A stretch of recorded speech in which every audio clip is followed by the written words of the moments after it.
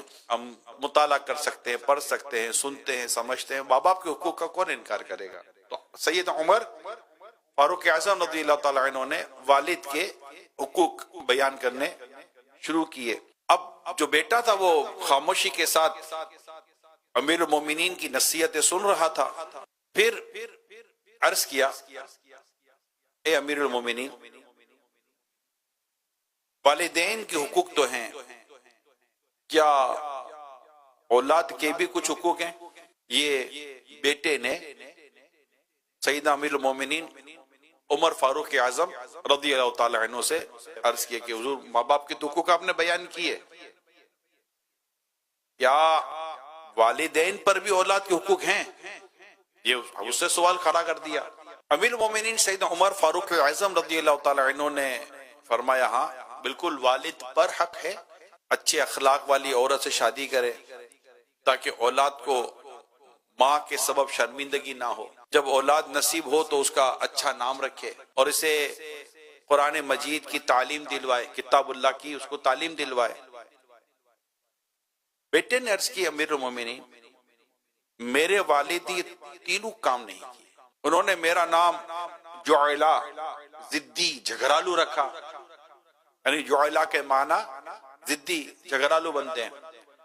اور مجھے قرآن کریم کی ایک آیت بھی نہیں سکھائی. اب حضرت سیدنا عمر فاروق اعظم رضی اللہ تعالی عنہ والد کی طرف متوجہ ہوئے اور فرمایا، تم کہتے ہو کہ بیٹا نافرمان ہے، حالانکہ پہلے نافرمانی تو تم نے کی ہے. اٹھو اور مجھ سے دور ہو جاؤ. میرے پیارے اسلامی بھائیوں، مدنی چینل کے ناظرین، عرض کرنے کا مقصد بالکل واضح ہے کہ یقیناً والدین کے بہت حقوق ہیں، بہت حقوق ہے والدین کے، اور یہ والدین کے حقوق سے اولاد بری ذمہ نہیں ہو سکتی. حتیٰ کہ ماں باپ اولاد کا حق ادا کریں یا نہ کریں، اولاد کے تعلق سے وہ کتنی ہی کوتاہی کا شکار ہو جائیں، لیکن اس کو یوں کہہ سکتے ہیں آپ کہ اگر ماں باپ نے اولاد کے حق میں رب کی نافرمانی کی ہے یا شریعت پر عمل نہیں کر سکے، تو مگر اولاد کو اس بات کی اجازت نہیں ہے کہ وہ اب ماں باپ کی نافرمانی کر کر اللہ کی نافرمانی کرے، یا ماں باپ کی نافرمانی کر کر اپنے لیے جہنم کی آگ کو جمع کرے. یہ اولاد کو اجازت نہیں دی جائے گی. اس نے اپنے ماں باپ کے حق ادا کرنے ہی کرنے ہیں، کیونکہ اس کی اپنی قبر ہے، ماں باپ کی اپنی قبر ہے، اور اس سے اس کے ماں باپ کے بارے میں پوچھا جائے گا. تو اولاد نے تو ماں باپ کی جو اطاعت، فرما برداری، حسن سلوک جو ہے وہ کرنا ہے، لیکن اس کی کچھ وجوہات بھی میں بیان کروں گا. وہ غلطیاں جو اس وقت والدین کر رہے ہیں، اگر آج وہ نوجوان یا وہ شخص جس کی شادی نہیں وہ سن رہا ہے، تو اس کا آج یہ مائنڈ بنا ہوا ہونا چاہیے کہ اگر میری شادی ہو تو مجھے یہ سارے چیزیں فالو کرنی. اولاد کا حق ایسا ہے کہ باپ نے شادی نہیں کی مگر اولاد کا حق شروع ہو چکا. یہ بات بڑی کلیئر ہے، سمجھنے کی کوشش کیجئے گا. ابھی اولاد ہوئی نہیں، اولاد ہوگی، اولاد بڑی ہوگی، اس اسٹیج پر، اس مقام پر پہنچے گی کہ شریعت اس پر ماں باپ کے حق لازم کرتی ہے. ٹیک ٹائم، اس کو ایک وقت لگتا ہے. پیدا ہوتے اس پر ماں باپ کے حق نہیں آ جاتے، ابھی تو بچہ ہے. مگر اولاد ایک ایسا مطلب کہ ٹاپک ہے کہ ابھی اولاد ہوئی نہیں ہے، ایون کہ شادی تک نہیں ہوئی ہے، مگر مرد پر اولاد کا حق آ چکا ہوتا ہے، اور وہ پہلا حق یہ ہے کہ وہ نیک عورت سے شادی کرے. یہ اولاد کا حق ہے. اس کو اعلی حضرت امام اہل سنت رحمت اللہ تعالی علیہ نے بھی بیان فرمایا.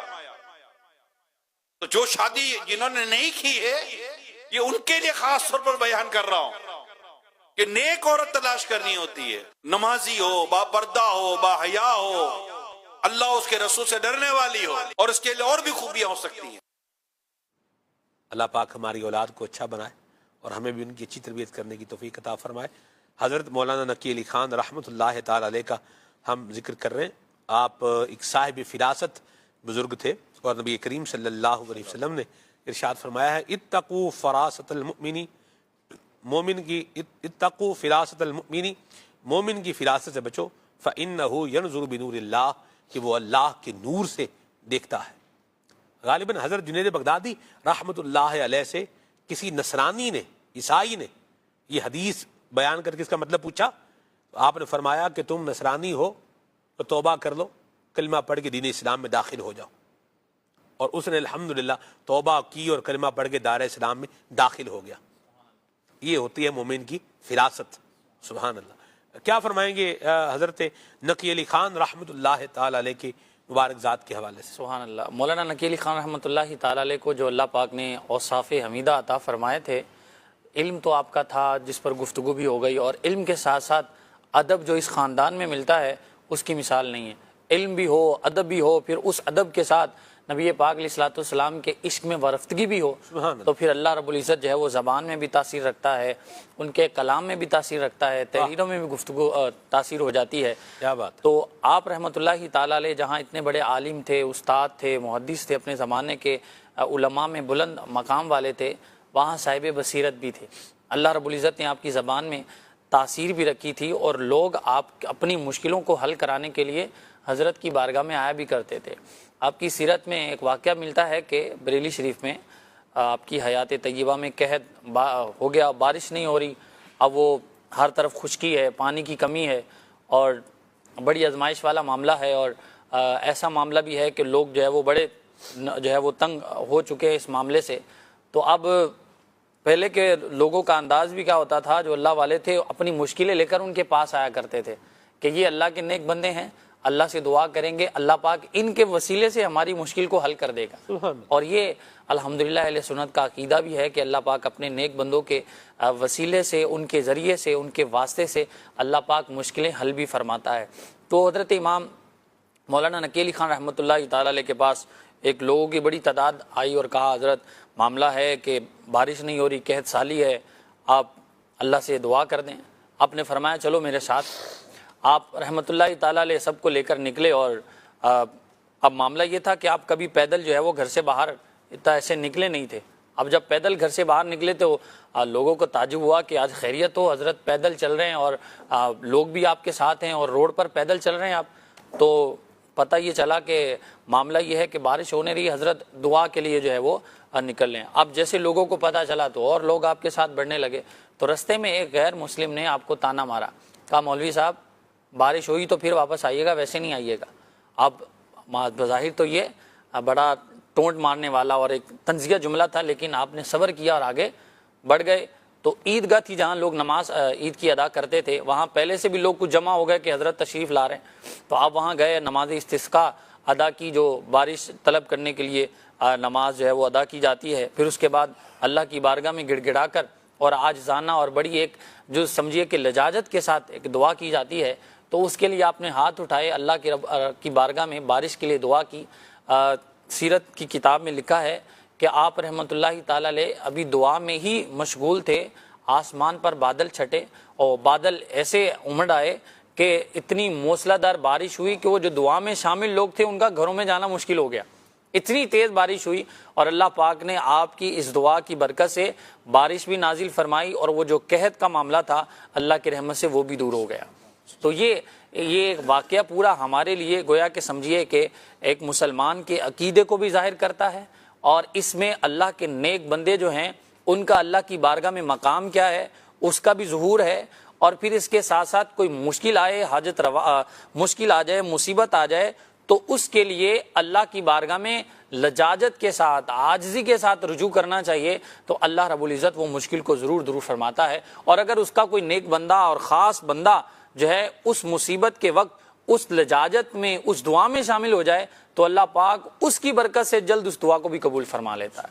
اللہ کریم ہمیں عافیت اور سلامتیاں نصیب فرمائے، اور ہمیں اللہ کریم علم بھی عطا فرمائے، اس پہ عمل کی دولت بھی عطا فرمائے، اور خاندان اعلیٰ حضرت امام اہل سنت امام احمد رضا خان رحمۃ اللہ علیہ کا فیضان ہمیں بھی اور ہماری آل اولاد کو بھی نصیب فرمایا، آمین۔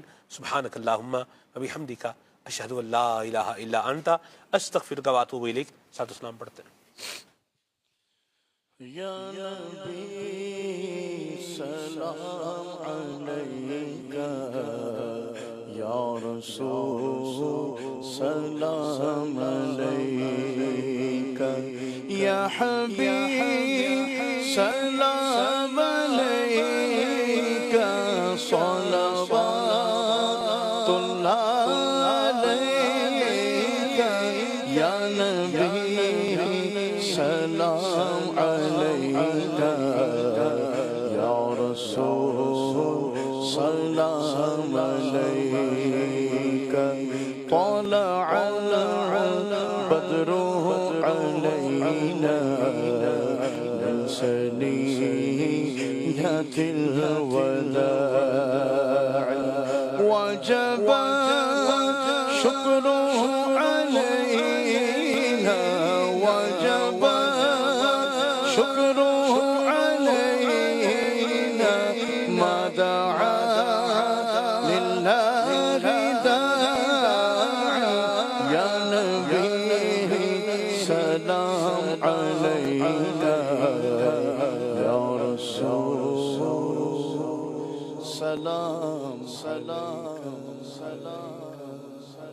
ہو ذکر رب کا صبح ایسے گو شروع اپنی خدا رہے راضی ہے یہ آرزو اپنی کھلے آنکھ صلی اللہ کہتے کہتے کھلے آنکھ صلی اللہ کہتے کہتے ہیر ایمان و یقین کی سچی ہے تعبیر یہ دین متی کی ہے اس سے تشہیر ایمان و یقین کی مدنی چینل مدنی چینل مدنی چینل مدنی چینل مدنی چینل مدنی چینل جو دور ہے ان کو خدا سے یہ ملاتا ہے جو دور ہے ان کو خدا سے یہ ملاتا ہے جو پاس ہے یہ ان کی نزدیکی بڑھاتا ہے